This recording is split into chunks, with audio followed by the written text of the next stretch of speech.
और आज का दिन आया है, हम बहुत खुश, जो हम सबको आया है यहाँ पर साथ में।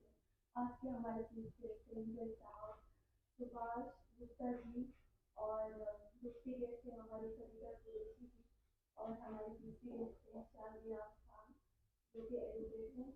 तो आज हम बुलाना चाहेंगे सबसे पहले जय साहब जी को, जो आपके women involve.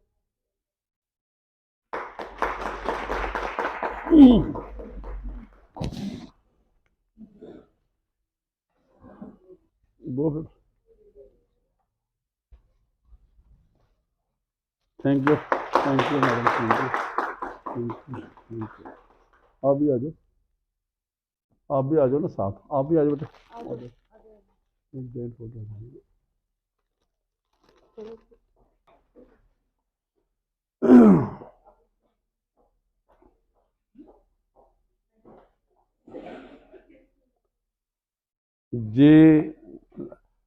First of all, may I start in English and continue with the English, or if you wanted to have both the languages?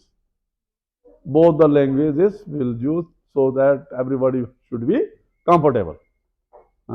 So now this would be a interaction section. There would not be a one-sided affair. If I will go on speaking, it will not end, and you are also supposed to coordinate with me, and it would be an interaction session. We will discuss about the women empowerment. First, our organization is a voice of women.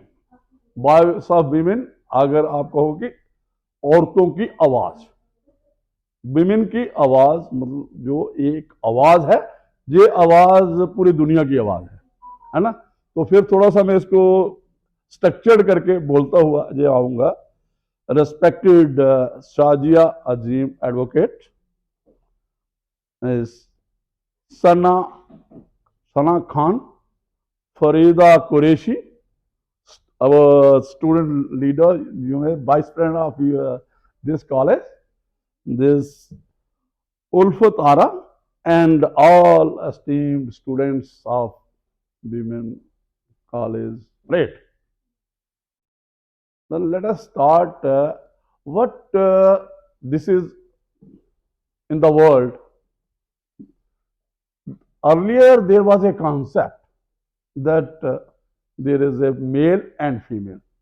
You will find in all laws or in all historical books, whatsoever religious books, presently still being followed, religious, historical books, social, this scientific, they talk about two gender, male and female. Obviously, now society is developing, evolving. So now one gender, more gender has included. Are you knowing about that gender? हाँ, देखिए, मैं बड़ा important, वो कौन सा gender है और वो कैसा इंट्रोड्यूस हुआ? This is third gender, mean LGBT people, cured.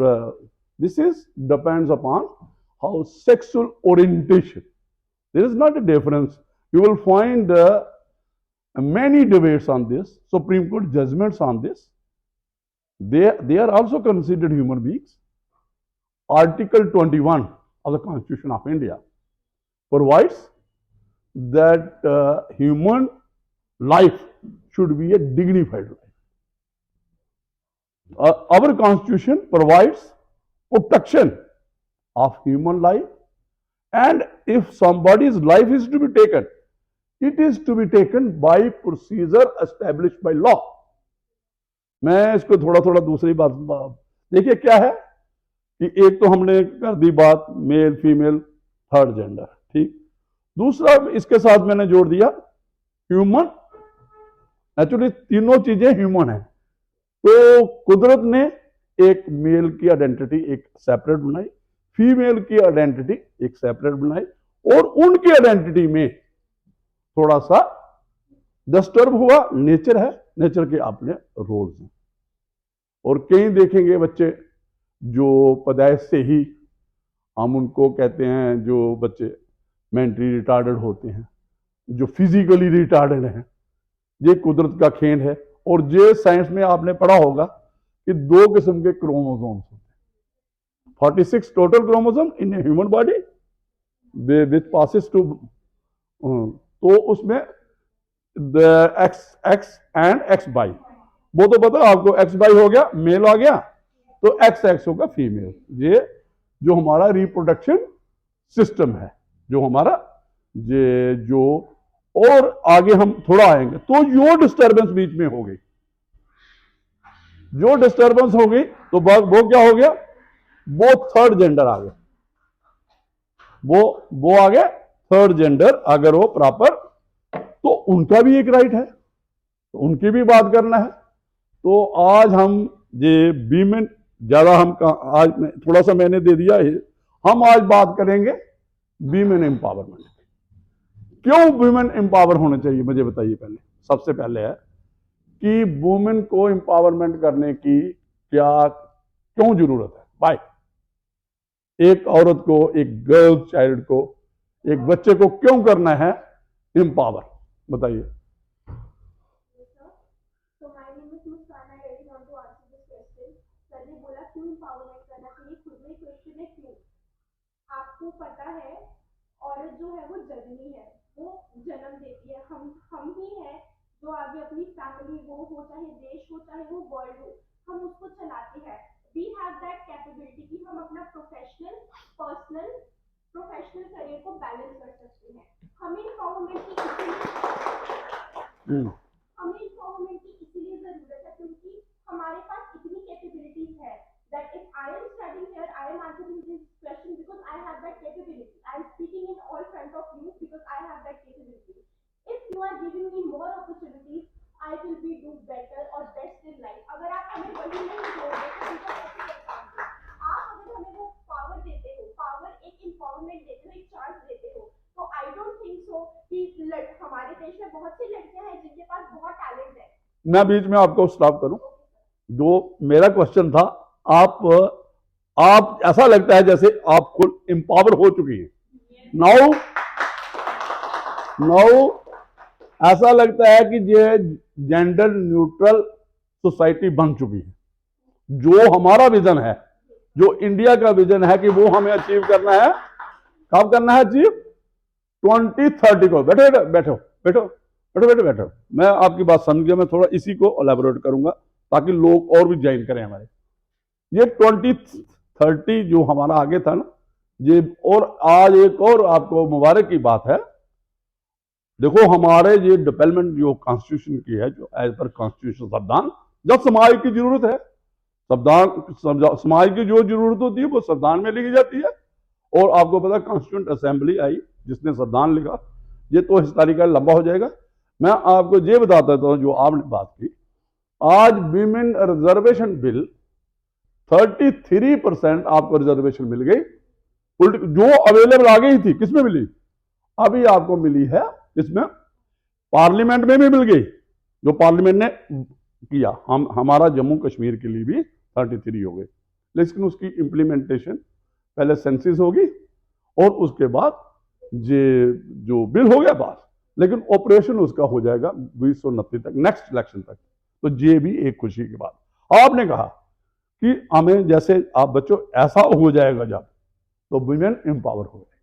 हमें समझोगे जेंडर, हमें ये नहीं है कि वीमेन को ज्यादा एम्पावर करना है और मेल को, ये coexistence, equality, coexistence in a family, this should be A equal existence, coexistence, तभी सोसाइटी। और जेंडर न्यूट्रल सोसाइटी, ये क्यों एम्पावर कर रहे हैं हम, बार बार बात कर रहे हैं। ये इन्होंने ऑर्गेनाइजेशन बनाई 22 ऑफ वीमेन। पीछे हमने मैंने आपने एक आवाज़े ख्वातीन एक चैनल है, एनजीओ है, दिल्ली में है, और बहुत काम कर रहे हैं वो। जैसे इन्होंने वो भी वीमेन की आवाज़, जो सोशियो इकोनॉमिक डिस्क्रिमिनेशन है यहाँ पे, अभी मैं आपकी बात पे आ रहा हूँ, वो भी सभी बहुत ज़्यादा ये काम कर रहे हैं लोग, सोशल लेवल पे, पॉलिटिकल लेवल पे, जहां और भी और काम किया जा रहा है, लेकिन हमें अचीव करना है गोल। और मुझे आज खुशी हुई कि हम उस तरफ जा रहे हैं। तो बात आ गई कि वहां तक पहुंचने के लिए ये अभी उसमें हमें जो हमारी हिस्ट्री बताती है, जहां तक था थोड़ा हम पीछे जाएंगे तो हिस्ट्री क्या कहती है हमें, जहां पे बच्चों की शादियां, वीमेन रेस्ट्रेंट एक्ट, ये चाइल्ड रेस्ट्रेंट एक्ट है, एक तो अगर न्यूट्रल है, जेंडर न्यूट्रल, तो उसमें अभी आप ही बताओ, अगर आप जेंडर, तो जो हिंदू मैरिज एक्ट के नीचे है, ये ब्राइड ग्रूम की कितनी एज है बताओ, 21 ईयर, और फीमेल की कितनी है, 18 years. Why it is so, ये क्यों है, ये भी एक ना अभी ये कराई है, डिमांड है कि भाई देखो मैच्योर नहीं हो जाती, ये भी आप सोसाइटी का एक वो है। मैं बताता हूं क्यों, कि जल्दी होती है घर वालों को कि लड़की की शादी करो। अभी बच्चे क्या कह रहे हैं, the demand is being raised by the girl child, कि भाई हमें भी पढ़ना है, हमें भी मौका दीजिए, हमारी एज भी इक्वल कीजिए 21 ईयर्स।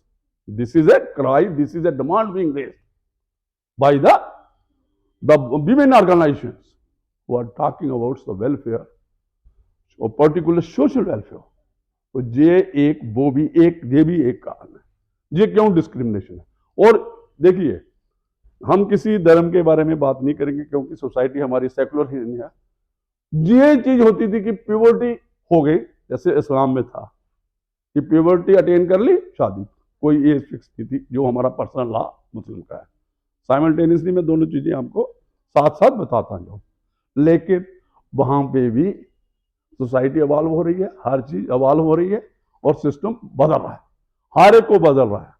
मैंने एक प्रोग्राम किया पीछे, मेरा कानूनी चर्चा एक चैनल है, सुनिए, उसमें अडॉप्शन का जो पर्सनल लॉ, सुबह मैं बात कर रहा था कश्मीर में किसी अपने साथी से, तो हम कह रहे थे भाई जो पर्सनल लॉ है, अब इनको पता है, जो मैडम साजिया को भी पता है और मैडम कुरैशी को भी पता है, उसमें क्या है कि भाई अडॉप्शन, सक्सेशन और जो ये मैरिज, डाइवोर्स, ये मुस्लिम लॉ पर्सनल लॉ के मुताबिक चलता है।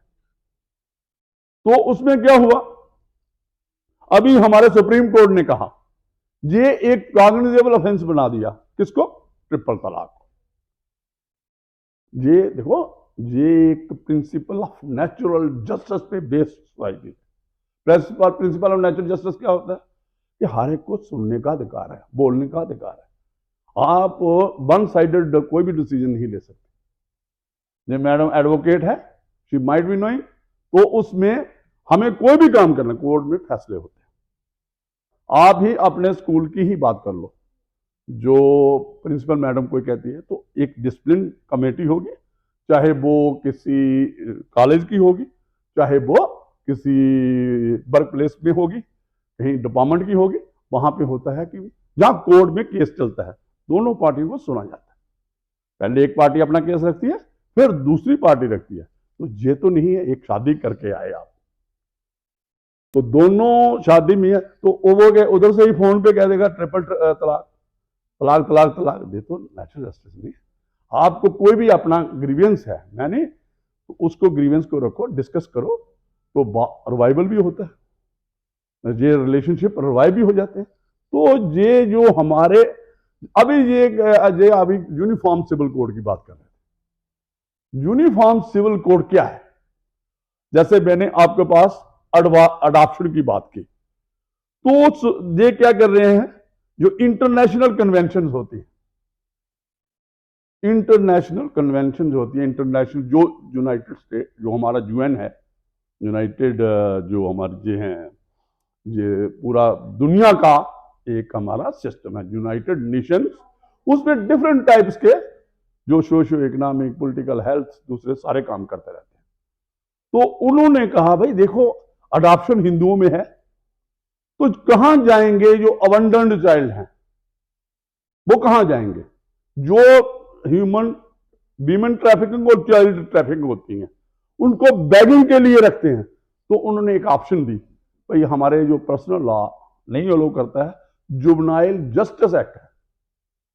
मैं थोड़ा थोड़ा आपको कानून की बात भी बताऊंगा। जुवेनाइल जस्टिस एक्ट में जो एक उस बच्चे को कोई अडॉप्ट कर सकता है, बच्चे को अडॉप्ट कर लेंगे जब वो बच्चा जो बैगिंग में था, अब्सकॉन्डेड था, सरेंडर्ड था, जो वो किसी की एक फैमिली में चला जाएगा, फैमिली में चला जाएगा तो उसकी जो परवरिश होगी, जो उसकी मानसिकता डेवलपमेंट होगी, वो काफी चेंज होगी। अबंडन चाइल्ड, जो स्ट्रीट चाइल्ड हो गया, जो आपको सड़क में मिलेगा, आपको बस स्टैंड में मिलेगा, या रेलवे स्टेशन पे बनेगा, जो कूड़ा भीनते हुए आपको मिलेंगे। तो ये सारी चीजें वो फैमिली। और आपको पता है साध्वी रतंबरा है, आप बतसल खोलना, उसमें वो क्या करती है, उसने पूरा फैमिली जैसा माहौल दिया हुआ है। वहां पे एक दादी बना दी है, वहीं पे माँ बना दी है, मतलब पूरी एक फैमिली पापा बना दी है। मतलब जस्ट कि उनको बच्चों को जो आए हैं और वो ऐसा लगे कि वो एक फैमिली में रहे। ये भी एक प्रोसीजर जुवेनाइल जस्टिस एक्ट एक चैप्टर है, उसके तहत ये भी आप बच्चे को भी अडॉप्शन, मतलब हम यूनिफॉर्म सिविल कोड की तरफ बढ़ रहे हैं। यूनिफॉर्म सिविल कोड की तरफ बढ़ेंगे तो सोसाइटी एक ऐसी होगी। देखिए, जहां पे एक जस्टिस, हमारे chief justice of India D.Y.. Chandrachud, इनकी जजमेंट आप सबरीमाला में मिल जाएगी आपको। और भी कई केस हैं, जैसे आपको विशाखा गाइडलाइंस हैं, ये मैं बता दूंगा आपको किस पे है। ये निर्भया केस हुआ था दिल्ली में, जो सेक्स जो हुआ था, रेप एंड मर्डर, और जो वर्क प्लेस पे जो डिस्क्रिमिनेशन होती थी, फोर्सिबल सेक्सुअल असॉल्ट होते थे, मोलेस्टेशन होती थी, उसके बारे में लॉ पूरा है। लेकिन वो कह रहा है साइमल्टेनियसली कि मॉरलिटी जो सोशल सोसाइटी में है, मॉरलिटी क्या है कि भाई लेडी वीमेन मेंस्ट्रुएशन पीरियड में है तो वो मंदिर में नहीं जा सकते। ये कंसेप्ट जो है कि वो मतलब पाक नहीं होती, साफ नहीं होती, ये कंसेप्ट दूर किए जा रहे हैं। तो उन्होंने कहा, जजमेंट है, तो उन्होंने कहा यार सोसाइटी की मॉरलिटी कॉन्स्टिट्यूशनल मॉरलिटी की तरफ से बढ़ना चाहिए। तो सोसाइटी की ठीक है मॉरल है कि भाई ये करना चाहिए, चाहे हिंदुओं में है, मुस्लिम में है, क्रिश्चियंस में है, पारसीज में है, जो भी जहां की। लेकिन आस्ता आस्ता आस्ता हमें क्या अचीव करना है, हमें संविधान अचीव करना है जो संविधान में लिखा हुआ है। तो वुमेन एम्पावरमेंट की बात आई, अभी हम थोड़ा थोड़ा उसमें आएंगे। आर्टिकल 14 है, आर्टिकल 14, आर्टिकल 15, 14 हमें क्यों एम्पावर करना है, क्योंकि इनके साथ जातियां हुई हैं, इनके साथ वीमेन को दबा के रखा गया है। ये पैट्रियार्कल सोसाइटी है, जो मतलब वीमेन मेल डोमिनेंस थी।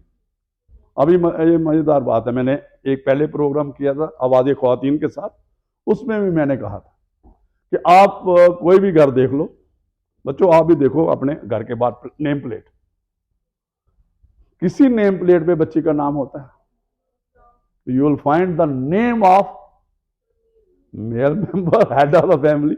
नहीं बेचारी माँ का होता है, नहीं बच्ची का होता है। तो हमें अभी काम करना, ये भी एक सिस्टम है। तो ये थोड़ा थोड़ा हमें, तो फिर और बड़ी बातें थी, ये जो आपका जो देखना डॉक्यूमेंट, आप एक तो आगे सक्सेशन से आपको कोई चीज मिल जाएगी, सक्सेशन से आपके नाम प्रॉपर्टी हो जाएगी एक मेल, मतलब आपको सक्सेशन पर समझते हो क्या होता है सक्सेशन, विरासत से, मतलब फादर की डेथ हो गई, उसके बाद वो आगे आपके ने, तो उनको लड़कियों के नाम भी हो गई, तो शेयर लड़कियों के नाम पे अमंग मुस्लिम्स आधा है, जो right of inherent personal law provide करता है, आधा हक मिलता है उसको जो कंपेरेटिव मेल के, और जो हिंदू सक्सेशन एक्ट है उसमें पूरा मिलता है। और साथ में पहले क्या होता था, ये इंसेस्टर प्रॉपर्टी, दो किस्म की प्रॉपर्टी होती है जो हिंदू सक्सेशन एक्ट में है, एक है पर्सनल, जो एक मेल ने अपने उसमें, तो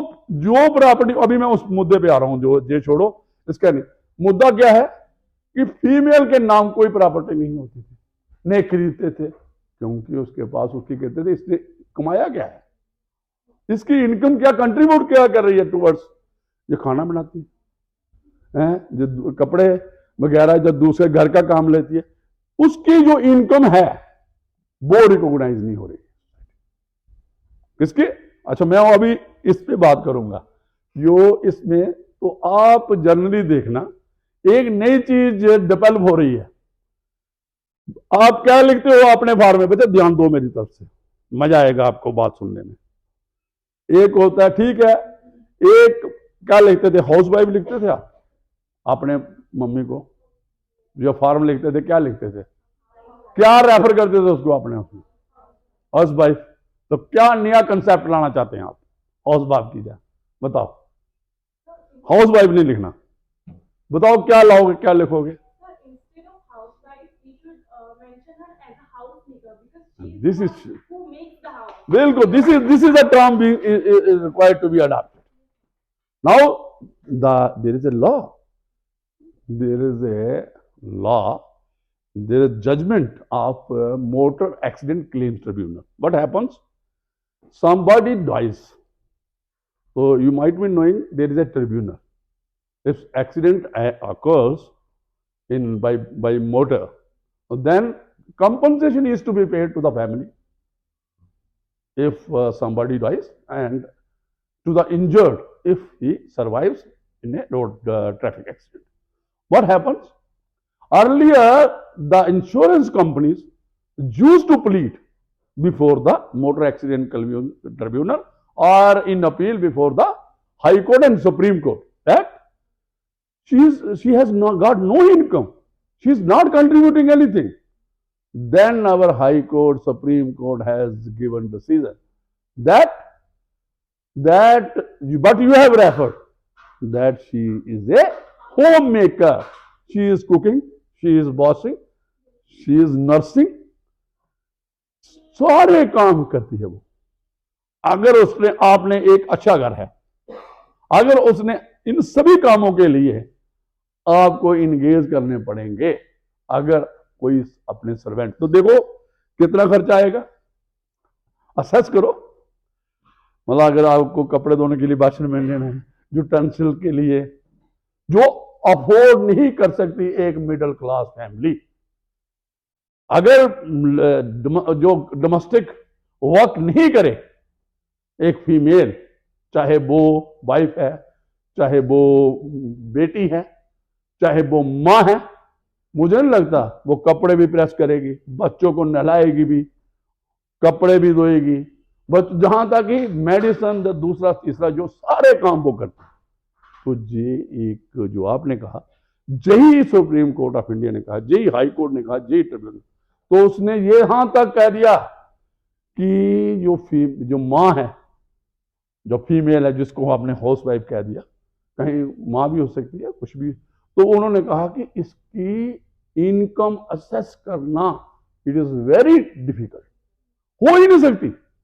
लेकिन उन्होंने टेंटेटिव कि मॉनिटरी करना था, कंसिडर कितना पैसा देंगे, कंपनसेशन में देना था मनी वैल्यू में, तो उसकी मनी वैल्यू पैसा निकालते हुए उन्होंने कहा 20,000 है, 30,000, डिपेंड्स अपॉन द फैमिली। तो ये चीजें जो बहुत जरूरी हैं, तो ये इसलिए हमने, तो ये आपका एक डोमेस्टिक वायलेंस एक्ट भी आपने देखा होगा। डोमेस्टिक वायलेंस एक्ट के बारे में पता है आपको कानून क्या है? जो जहां वायलेंस होता है घर के अंदर, बहुत किस्म के वायलेंस होते हैं,